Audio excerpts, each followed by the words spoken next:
नमस्कार मित्रों, सभी लोगों को प्रणाम। पहला इसमें रामचरितमानस में छोटी छोटी कथाएं हैं जो मैं जब आपको सब कुछ सुना ही रही हूँ, सब कुछ बता रही हूँ, तो मैं छोटी छोटी कथाओं को भी आप तक पहुँचाऊँ। तो इसमें दक्ष पुत्रों की कथा है तो बहुत छोटी सी, लेकिन 4 लाइन की, लेकिन आप सुन लेंगे तो शायद थोड़ा सा तो समझ में आ ही जाएगा। दक्ष पुत्रों की कथा है। दक्ष प्रजापति ने अनेक पुत्र उत्पन्न करके उनको सृष्टि उत्पन्न करने की आज्ञा दी। वे इस हेतु तपस्या करने वन में चले गए।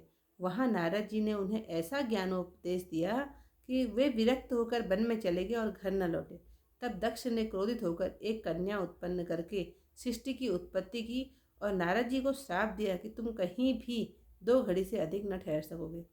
शायद इसीलिए नारद जी कहीं भी 1-2 घड़ी से ज़्यादा ठहर नहीं सकते थे। हमने तो टीवी के सीरियलों में ही देखा है, कथाओं में ही सुना है, बाकी आगे तो भगवान की लीलाएं भगवान जाने।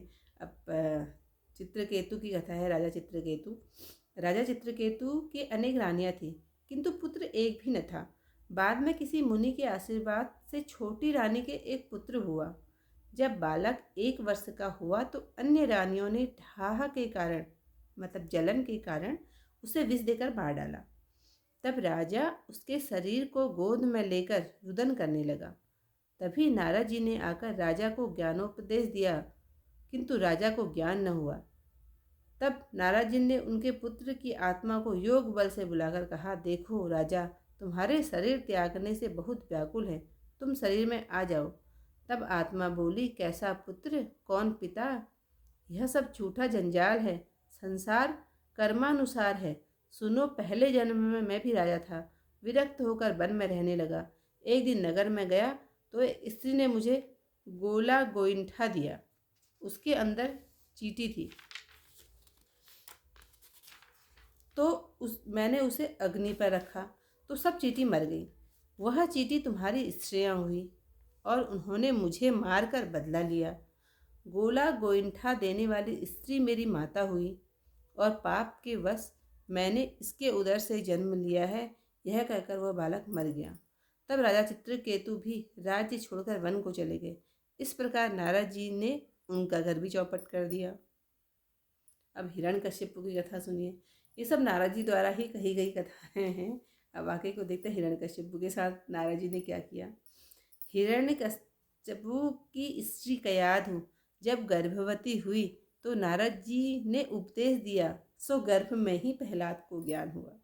उसी के प्रभाव से भगवान ने नरसिंह अवतार लेकर हिरण्यकश्यप का वध किया। अब मुनि नारद जी के बारे में जो किताब में तुलसीदास जी ने लिखा है, मैं तो वही आपको सुना रही हूँ। पता नहीं, मुझे भी पता नहीं है कि इसमें कितनी सच्चाई है और कितना झूठ है। आगे भी अभी कई बहुत सारी कथाओं को हम पढ़ेंगे, कथाएं हम पढ़ेंगे। हो सकता है रामायण की पुस्तक पूरी हो, उसके बाद मैं आपको भगवत गीता सुनाऊँ या देवी भागवत या शिव महापुराण, कुछ इस तरीके से सुनाऊँगी। जो इसके बाद देखो किसकी बारी आती है, लेकिन अभी तो इसी को 1 साल पूरा लग जाएगा पढ़ने में। एक चीज़ और है, जो हमारे सप्तऋषि हैं, 7 ऋषि हैं, उन ऋषियों के नाम भी कभी आप मेरी पूरी देखेंगे तो आपको भी पता लग जाएगा कि हमारे सप्तऋषि कौन हैं। कश्यप, अत्रि, वशिष्ठ, विश्वामित्र, भरद्वाज, जमदग्नि और गौतम, ये ऋषि हैं। शायद उन ऋषियों के ही हम संतानें हैं, जो अलग अलग रूप में हम लोग बैठे हुए हैं।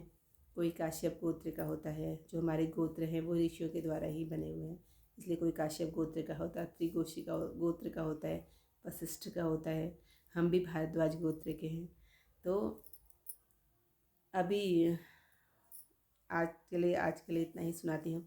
कल को फिर नई चौपाइयाँ आगे की कथा के साथ फिर उपस्थित होंगी। धन्यवाद।